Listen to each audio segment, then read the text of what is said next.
gonna tell you about mob lynching. So, lynching is a form of violence in which a mob, under the pretext of administering justice without trial, executes a presumed offender, often after inflicting torture and corporal mutilation. The term lynch law refers to a self constituted court that imposes sentence on a person without due process of law. Now we are going to talk about Supreme Court's guidelines regarding mob lynching. So the Supreme Court orders state to designate an officer of SP rank as a nodal officer in every district to prevent mob violence. Center states to broadcast radio, television, and online messages and warning that lynching and mob violence shall invite serious consequences. FIR must be registered against persons spreading such fake or irresponsible messages. Police or district administration's failure to comply with the Supreme Court's direction will be deemed deliberate negligence. The state to draw up compensation scheme for lynching with provisions for interim relief to victim next of kin within 30 days.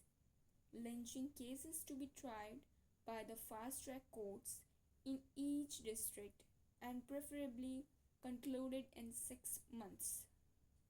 So, the recent incidents of Tripura. 3 separate lynching cases were reported from Tripura, all on the suspicion of being child abductors. The incidents took place in 3 different districts of Tripura.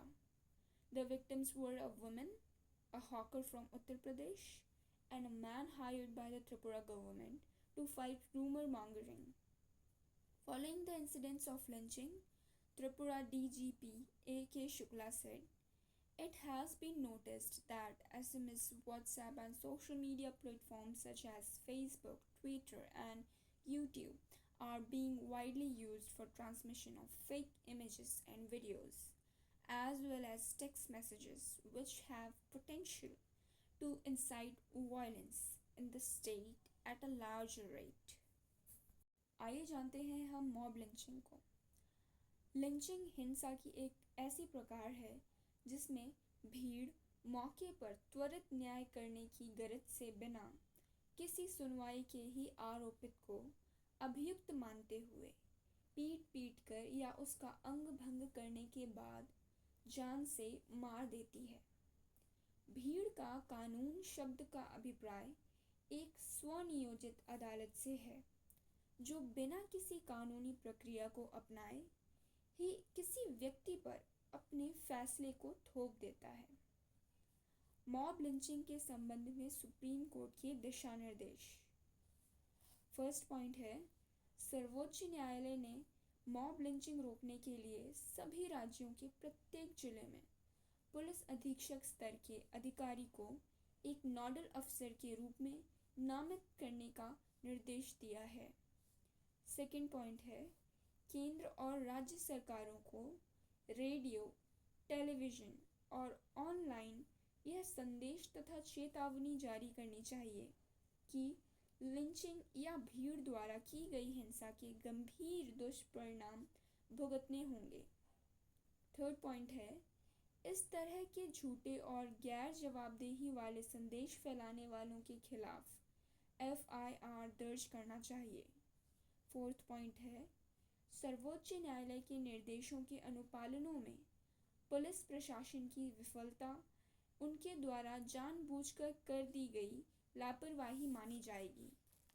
Fifth point है, राज्य सरकार को lynching मामलों में क्षतिपूर्ति मुआवजे का प्रावधान करना चाहिए और मृतक के सबसे नज़दीकी परिजन को 30 दिनों के भीतर अंतरिम सहायता दे देनी चाहिए।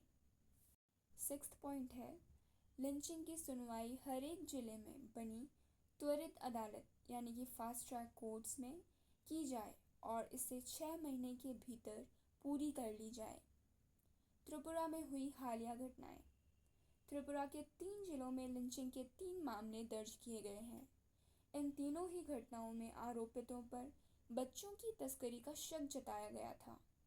इन पीड़ितों में एक महिला थी, उत्तर प्रदेश का एक फेरी वाला था और एक वह आदमी था जिसे त्रिपुरा सरकार ने अफवाह फैलाने वालों से लड़ने के लिए नियुक्त किया था।